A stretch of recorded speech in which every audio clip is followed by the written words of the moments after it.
Muito bom dia. Quero partilhar com você o que está escrito aqui em Gênesis capítulo 4, no versículo 7. A partir do versículo 7. É importante que Gênesis capítulo 4 fala dos dois irmãos, Caim e Abel, né? E escrito está em Gênesis capítulo 4, versículo 7, diz assim: se tivesse feito o que é certo, você estaria sorrindo, mas você agiu mal, e por isso o pecado está na porta, à sua espera. Ele quer dominá-lo, mas você precisa vencê-lo. Talvez você pode estar pensando aí que a história de Caim e Abel não tem muito a ver com a sua realidade.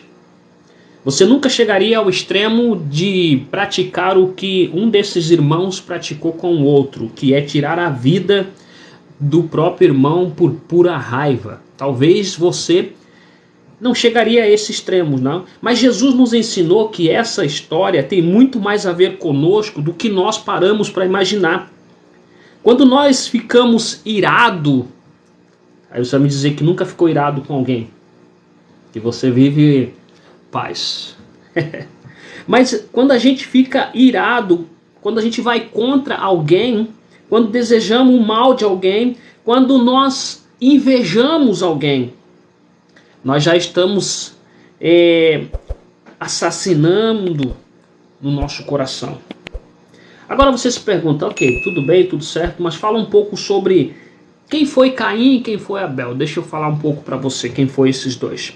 A Bíblia nos conta, Gênesis capítulo 4, versículo 1, que Adão e Eva tiveram filhos, logo após a expulsão deles do jardim do Éden. E a Bíblia diz que primeiro Eva concedeu Caim, depois teve Abel. Abel se dedicava a cuidar de ovelhas e Caim trabalhava na agricultura. Ok, aí está a informação quem foram esses dois do qual a gente está tratando hoje, Caim e Abel. A história que tem muito a ver conosco. A morte de Abel. E a Bíblia nos conta assim: certo dia Caim ofereceu a Deus alguns produtos de sua agricultura. E Abel vem chegando com o seu melhor cordeirinho. E o eterno Deus se agradou.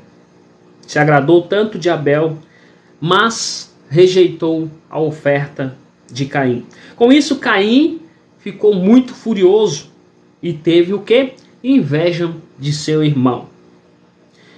A Bíblia nos diz que Deus tentou conversar com Caim, dizendo para ele: por que você está com raiva? Por que anda com essa cara fechada? Por que você está carrancudo? Se tivesse feito o que é certo, como está escrito em Gênesis capítulo 4, versículo 7, se tivesse feito o que é certo, você estaria sorrindo. Mas você agiu mal e por isso o pecado está à porta. O pecado está à sua espera. E o pecado quer dominar você. Mas você precisa vencê-lo. Gênesis capítulo 4, versículo 7. Depois dessas coisas que aconteceu, Caim convidou o seu irmão para ir até o campo. E ali cometeu a atrocidade. Matou-o. E Deus encontrou e perguntou: por que você fez isso? Caim, por que você fez isso? E o seu irmão da terra clama a mim por vingança? De agora em diante você não colherá mais nada da terra. Você irá andar errante pelo mundo. E a Bíblia nos diz assim. E aí, Caim respondeu: não vou poder suportar esse castigo, porque quem me encontrar vai me matar com certeza. Gênesis capítulo 4, versículo 15, escrito está: mas o Senhor respondeu: isso não vai acontecer, pois se alguém matar você, serão mortas 7 pessoas da família dele, como vingança. Em seguida, Deus lhe colocou um sinal para que, se alguém encontrasse, não o matasse. Então Caim saiu da presença do Senhor e foi morar em Nod, localizado a leste do jardim do Éden. Por que Deus, você se pergunta, ok, evangelista, por que Deus rejeitou a oferta de Caim e aceitou a oferta de Abel? Temos muitas especulações a respeito disso. Listei alguns dos principais, alguns das linhas de pensamento do porquê Deus rejeitou a oferta de um e aceitou a oferta de outro.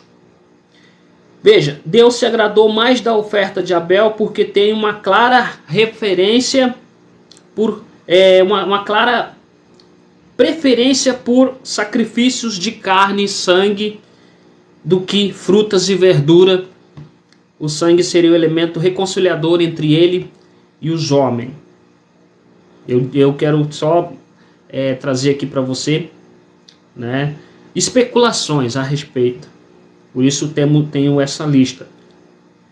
Abel fez exatamente o que Deus pediu, em oposição a Caim, que inventou algo de sua própria cabeça. A reação de Deus não tem a ver com o sacrifício, mas com o caráter dos dois homens. De acordo com isso, 1 João, Caim sempre foi malvado. Isso justificaria a rejeição que sofreu. E a reação de Deus se justifica pela postura do coração de cada um, né? Pela postura do coração dos irmãos na hora do sacrifício. Abel agiu com fé, escrito está em Hebreus capítulo 11, versículo 4. Ao passo que Caim não estava acreditando no significado de seu sacrifício. Deus preferiu Abel porque ele escolheu as primícias, o melhor do que tinha para oferecer, e já Abel não.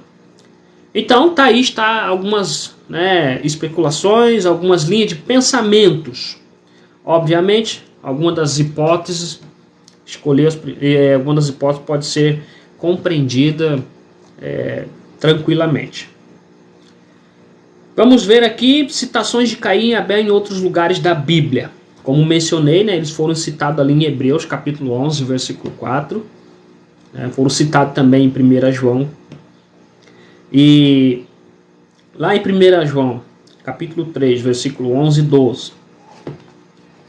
Vamos ver. Primeira carta de João. Capítulo 3. 11 e 12 diz assim: Não sejamos como Caim, que pertencia ao maligno e matou o próprio irmão. Porque matou, porque o Caim fazia era mal e o que o seu irmão fazia era bom.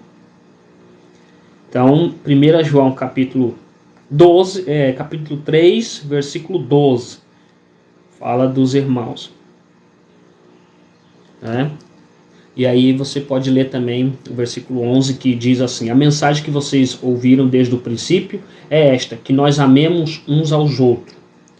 Então não teve amor da parte de um dos irmãos,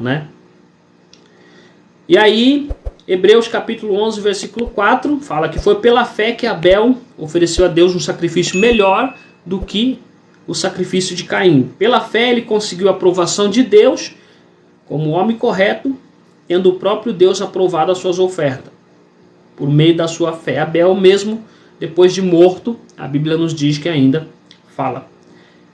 Veja, o assassinato e o conselho de Deus. Algum tempo depois dessa história, Deus escreve por meio de Moisés o mandamento. E entrega a Moisés um mandamento dizendo não matarás. E lá nesse mandamento está escrito. Esse mandamento regulava a vida de todo o povo de Israel no Antigo Testamento. O julgamento em caso de assassinato também foi proposto por Deus da seguinte forma: aquele que matou também deve ser morto. E da forma era olho por olho, dente por dente, mão por mão, pé por pé. Isso servia para regular, por exemplo, a vingança desproporcional que ocorreu no caso de Lameque, que afirmava se gabando lá em Gênesis capítulo 4. Vamos ver aqui. Gênesis capítulo 4. No versículo 23, que diz assim: Certo dia Lameque disse às suas mulheres, Adá e Zilá: Escute-me, mulheres de Lameque, marque bem o que eu digo. Matei um homem porque me feriu, matei um moço porque me machucou. Então, Lameque se gabou em Gênesis capítulo 4, versículo 23. O assassinato depois de Jesus. Jesus trouxe ainda mais luz para que a gente compreendesse como o Eterno enxerga o assassinato. Ele ensina em seu sermão.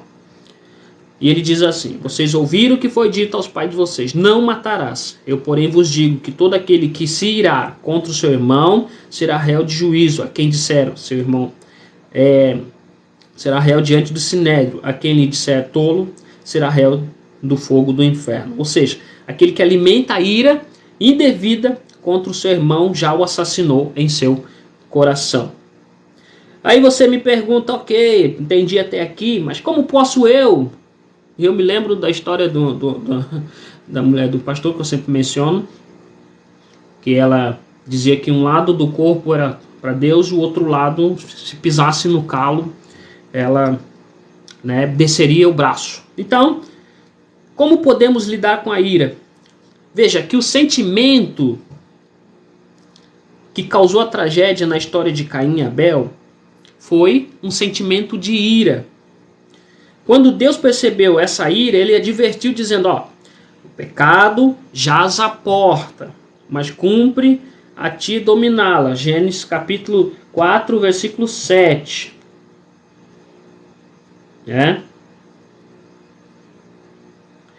Então, aí a ira jamais pode ser o senhor da razão. Todo ser humano é por natureza violento e competitivo. Cada vez mais os seres humanos querem ser melhor uns que os outros, querem ter esse sentimento de se sentir melhor do que os outros irmãos. Muitos seres humanos não suportam a ideia de ver que estão numa oposição superior, inferior, na verdade, inferior. Então Caim não conseguiu enxergar e ver que o seu irmão estava sendo honrado por Deus em detrimento da nossa própria glória. E o conselho de Deus para nós continua sendo o mesmo. O conselho do Senhor diz assim: olha, o pecado está na porta à sua espera, e ele quer dominá-lo, mas você precisa vencê-lo. E tendo feito isso, podemos viver como verdadeiros irmãos em Cristo Jesus. Amém? Então, eu tinha que compartilhar com você essa história que tem muito a ver conosco. Lembre-se que sempre estou por aqui com vídeos novos para compartilhar com você todos os dias. Até mais.